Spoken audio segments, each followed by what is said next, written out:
Hello everybody and welcome to my channel. Thank you so much for passing by, thank you so much for subscribing, and thank you very much for watching my videos. You are greatly appreciated. Now I see we're in Politricks Watch. He did a video on the Jamaicans for Justice, and here I am. I'm just picking up where he left off. So I'm adding to what he had said. I did a video on it earlier and I decided that I wasn't going to post it. It was around few days ago, but I decided that I wasn't going to upload the video because there was so many noise in the background and I wasn't able to lock out the outside noise, and because of such I just decided that listen, I'm not going to upload this video. I'm going to do it over, and then I just decided that I'm just going to do it as an audio. So picking up where Sir P left off, you know, he hides his face and his identity is audio also because of the fact that he has exposed so many persons in position of power, so many violent people, so many internal details when it comes to gang and gang violence, and also political corruption, law enforcement corruption, and all of these type of things. And so because of that, he uses his platform to expose these people, and then he hides his identity while doing so. Me, on the other hand, I stay away from that. I stay clear from it because I have a life to protect. And so I tread carefully. I do business with the public. And so I have to move different from Sir P. However, when it comes to the JFJ, that's the Jamaican for Justice organization, at this point, I think the government needs to either make it mandatory or stipulate that they have to come forward and explain their fundamentals to the public and their ulterior motives, also their end game, or basically just expel them from the island. Now we have seen wherein so far there's been a reduction in crime. A lot of persons have been taken out because they decide to engage with law enforcement when it comes to a shootout and stuff like that. And these people are era dons, these people are gang leaders, these people are gang members all across the island. And because the government have given the order for law enforcement to go after these individuals, we have in fact seen a reduction in crime. Now, will we able to see crime eradicate in its totality? I think not. However, it can be reduced drastically. And so far, it has been so good coming from where we're coming from. It has been so good now.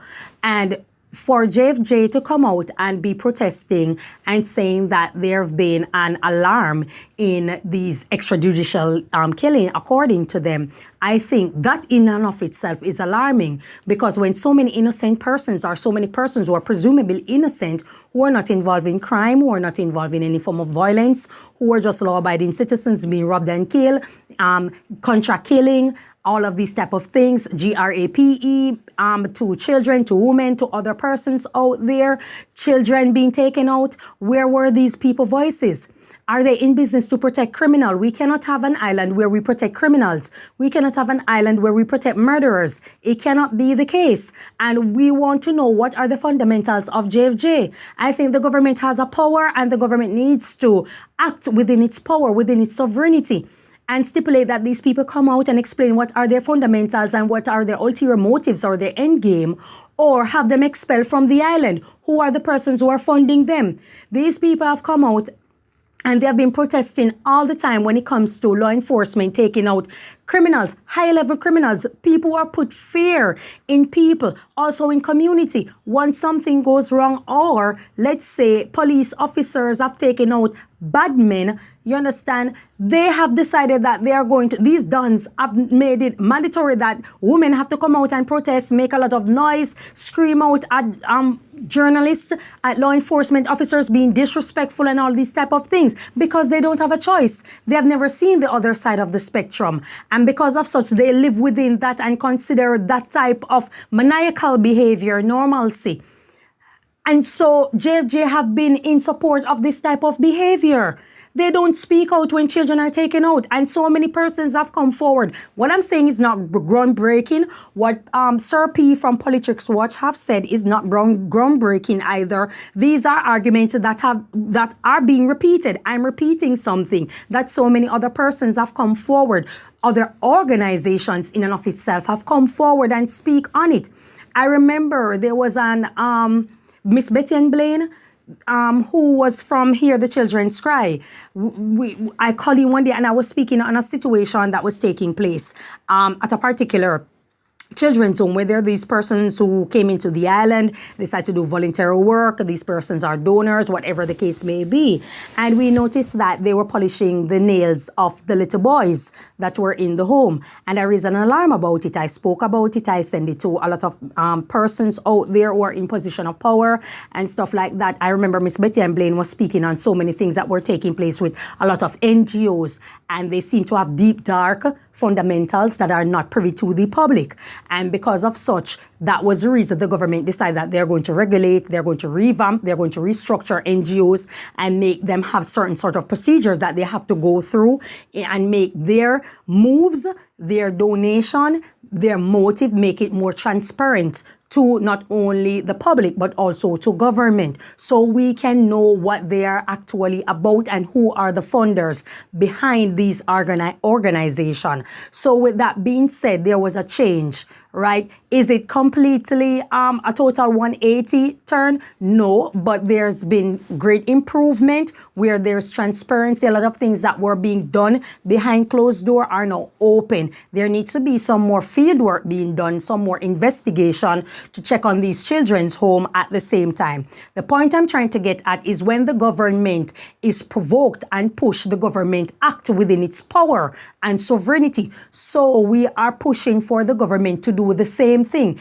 You cannot allow this organization to come into the country, and because they're being funded by billionaires or multi-billionaires from a place and a part of this world, it means that they're going to come inside the country and just get away with all the things that they're doing. How can these people be supporting criminals, supporting murderers, people who take out children? These guys are terrorists.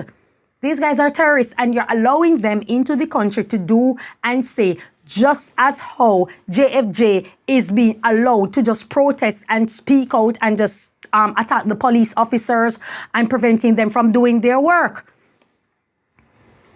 The government has a voice, the government have power, and I think it is full time that the government act within its power. JFJ is not bigger than the government, are they?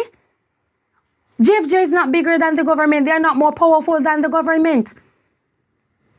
They are human being. If it bleeds, it can die, or it will die eventually. You understand? So they are not more powerful than anybody out there. The government, Mr. Andrew Holness or whoever it is, Minister of National Security, and persons who are in position of power when it comes to alleviating crime or reducing crime and violence, and when it comes to law enforcement, you guys need to take the JFJ in hand. They are getting away with too much. You can't have a voice, and your voice is only to speak out when criminals are being taken out. You cannot have the country as a haven for criminals, because and persons who are silent or persons who are supporting these type of people, just remember that a lot of things are going to happen at your expense. You will eventually become what? A casualty of whatever gang feud, gang war that is taking place. And if you behave as if it is an okay situation or you like it, you know what's going to happen? Eventually, people are going to come in your community and GRAPE women and just get away with it, and children, and no man in the community can speak about it. Your daughters will be up for grab. Your wives, your mother, you understand me, your niece, your cousins will be up for grab. And there's absolutely nothing you can do about it. And when law enforcement go in and take them out, here lies the JFJ running and saying that, okay, proper investigation wasn't done, extrajudicial killing, these men were innocent, these men were playing domino, they were discovering the cure for cancer, they were on church choir, they were doing great things. And law enforcement just decide that they are going to see these individuals and they are totally innocent and take them out. This is madness that's taking place in the island at this point. Of course, you're going to get pushback. You understand me? Because if you're born and raised in at-risk community we are used to violence and it's some sort of normalcy. Clearly, you are going to act within your environment and how you were raised. That's why we are always told to be above the situation and do not be a product of your environment. You must always look to the bigger picture and look outside the spectrum and see that there's much better out there and be a better version of yourself. But a lot of people have succumbed to what they have seen, what they are grown up in, and because of such, they see crime and violence as normalcy. But we are letting you know that it is not okay. It is not okay to be taking out people or to admire people who are killing people just for fun, serial killers. for fun and it's do as I say, or it's gunshot, or it's GRAPE, or it's a beat up, it's this, it's that, it's extortion, it is not okay. So the government has a job, the government has power, the government has a duty, and the same way they will stipulate for laws in place against taximen, against so many other persons in the society. There needs to be stipulation for the JFJ to come forward and make public their fundamentals, their ulterior motive, their end game, their funders, and what is it that they are actually about. What exactly is it that they are supporting and what exactly is it they are against, so the public can be privy or expel them from the country. It might be a democratic society, but however, there needs to be laws that are enforced. There needs to be change. And this behavior cannot continue. So I'm just picking up on where Sir P left off. That's all I'm doing. Thank you so much for your time. Enjoy your day and may God bless you. Bye-bye.